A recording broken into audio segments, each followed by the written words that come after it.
Spondylóza je označenie pre opotrebovanie medzistavcových platničiek, kĺbov a kostných štruktúr chrbtice. Môže postihovať rôzne časti chrbtice, najčastejšie driekovú, krčnú, ale aj hrudnú časť. S postupujúcim časom vedie toto ochorenie ku vzniku kostných výrastkov, tzv. Osteofytov, k zníženiu flexibility chrbtice a v niektorých prípadoch pri útlaku miechových koreňov a nervových štruktúr aj k vzniku bolesti a ťažkosti pacienta. Príznaky spondylózy sa môžu líšiť v závislosti od postihnutia chrbtice. Medzi najčastejšie príznaky patrí bolesť chrbtice, ktorá môže byť lokalizovaná. Ak dôjde k útlaku na nervy, tak sa aj propaguje, čiže vystreľuje do určitých častí, či už rúk alebo nôh.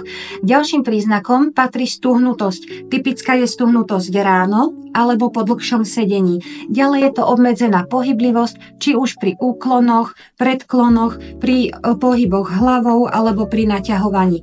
Ďalej pociťujú pacienti brnenie alebo pocit trpnutia, mravenčenia. To je vtedy, ak dôjde k útlaku koreňových štruktúr miechy. V niektorých prípadoch môžu pacienti pociťovať aj bolesti hlavy, prípadne šumenie v ušiach, ak je spondylóza spojená s krčnou chrbticou. Čo sa týka rizikových faktorov, niektoré faktory môžu zvýšiť riziko vzniku spondylózy.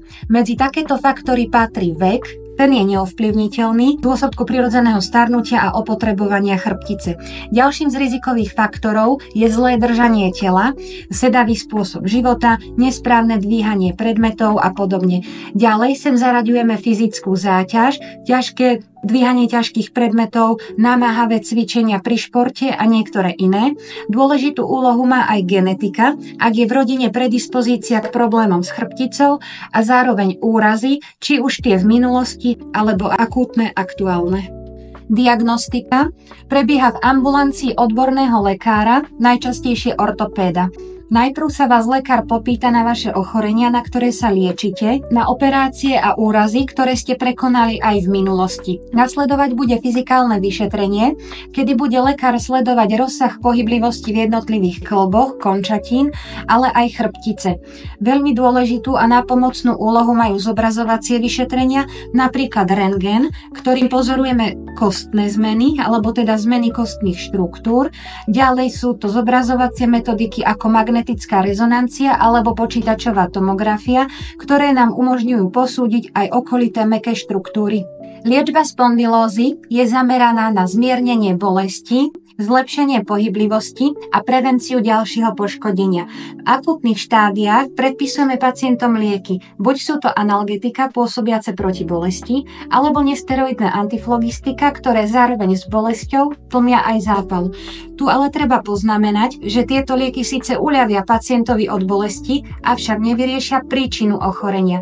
Ďalšou z možností je fyzioterapia, kedy pacienta učíme cviky na posilnenie svalstva chrbtice a na uvoľnenie preťažovaných štruktúr. Z ďalších možností liečby máme fyzikálnu terapiu. Tu využívame rôzne formy energie, ako napríklad magnetoterapia, elektroliečba, kombináciou ktorých je napríklad superinduktívny systém, vysokointenzívny laser HIL s vlnovou dĺžkou 1063 nanometrov, ktorý prenika 9 cm do hĺbky tkaní. Zároveň jeho termický efekt uvoľňuje stuhnuté a napäté svalstvo. Okrem toho je výhodou vodoliečba, napríklad cvičenie v bazéne, plávanie alebo pobyt vo výrivke. Hoci sa proces starnutia a teda vzniku spondylózy nedá zastaviť, existuje niekoľko možností, ktorými ho vieme spomaliť. Medzi najdôležitejšie z nich patrí zachovanie správneho držania tela pri práci, pri chôdzi, pri sedení alebo pri dvíhaní ťažkých bremien. Ďalej je veľmi účinný pravidelný pohyb a cvičenie na posilnenie svalstva chrbta, ale aj brušného svalstva. Okrem toho, vyvážená strava. Pre zdravý stav kostí je potrebný najmä vitamín D a vápnik, potom ergonómia pri práci. Za zváženie stojí investícia do kvalitnej stoličky, taktiež nastavenie monitora vo výške očí a vhodnej výšky pracovného stola a v neposlednom rade je to fajčenie. Vyhnite sa fajčeniu, pretože nikotín zhoršuje prekrvenie a tým pádom zhoršuje aj regeneráciu tkanív. Spondylóza nemusí znamenať koniec aktívneho života. Vďaka moderným metódam, ako napríklad fyzikálna liečba pomocou superinduktívneho systému, vysokointenzívneho lasera, cvičeniam, takisto cvičeniam vo vode alebo pobytom vo výrivke, je možné efektívne zvládnuť príznaky a výrazne zlepšiť kvalitu života pacienta. Preto ak pociťujete príznaky spondylózy, neváhajte vyhľadať odborníka.